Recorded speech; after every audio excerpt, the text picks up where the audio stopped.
Welcome back to Tommy Sounds Off. Today what I would like to do is have a look at something a little bit different, out of the norm for me if you like. But let me put some context to this. As a youngster I did a fair bit of speech and drama training, some amateur theatre, and I had a great love of classical writers, poets and similar. What I would like to do right now is to share something with you that I think's really, it's interesting. And that is the difference between a song that has been adapted from a poem by a famous poet, or a musical, and the actual source material itself. So the musical version of a poem and the source material, if I can put it that way. Not quite elegant, but you know what I mean. The poem I'd like to look at and read a bit from is S Eliot's Rhapsody on a Windy Night.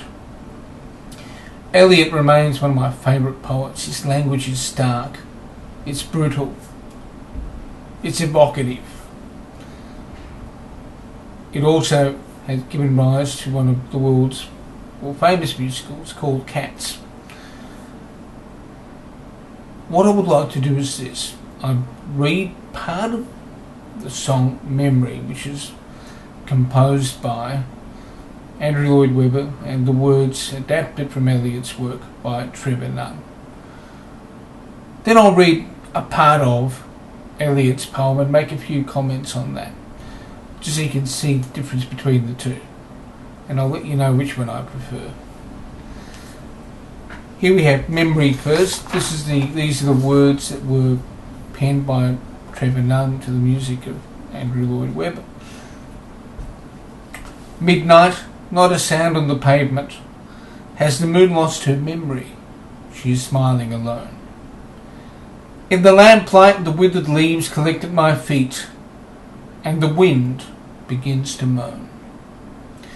Memory, all alone in the moonlight, I can dream of the old days.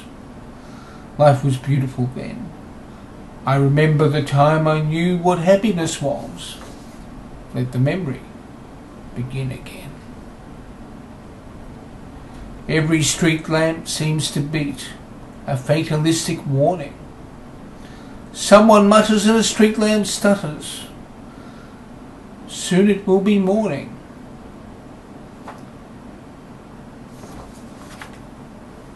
That's part of the way through the lyric.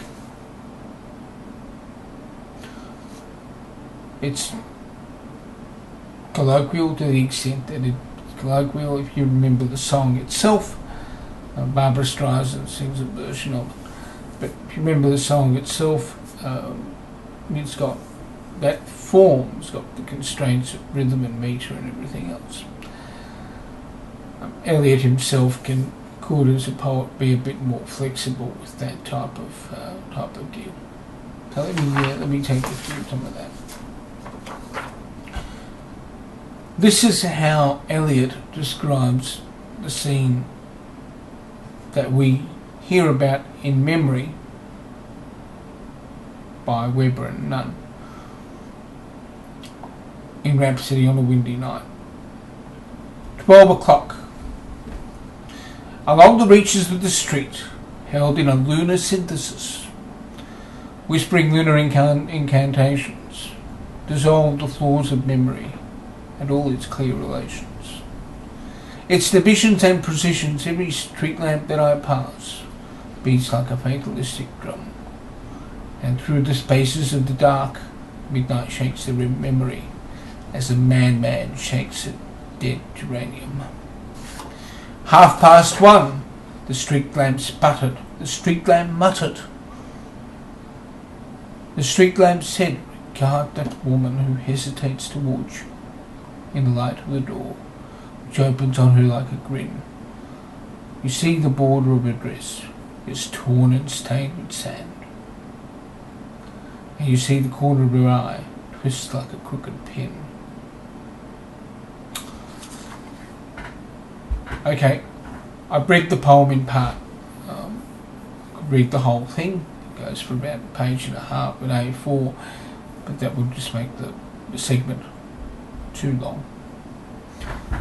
I think what's important to note in Eliot's telling, it is stark, it is brutal, and the imagery is particularly bloody. I mean, the imagery of phrases like "as a madman shakes a dead geranium," it's just fantastic. It's brilliant. It can't be better. It couldn't be better expressed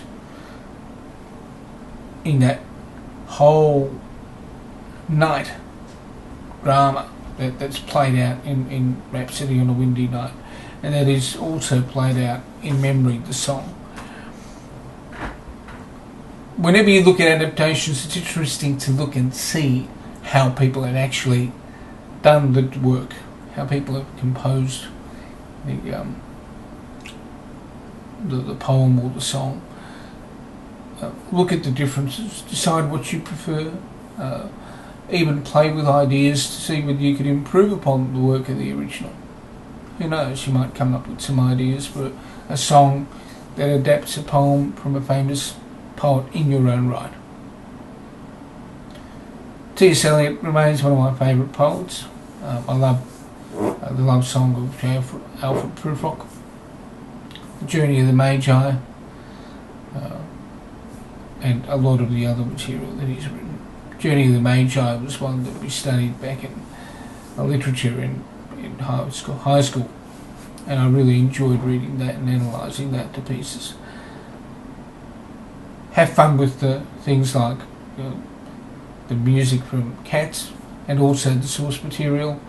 Have a look at what people have done creatively to change that and apply it to your own songwriting where possible. It's a good exercise to get into. In the meantime, while you're contemplating that, stay safe, look after each other, and I'll catch you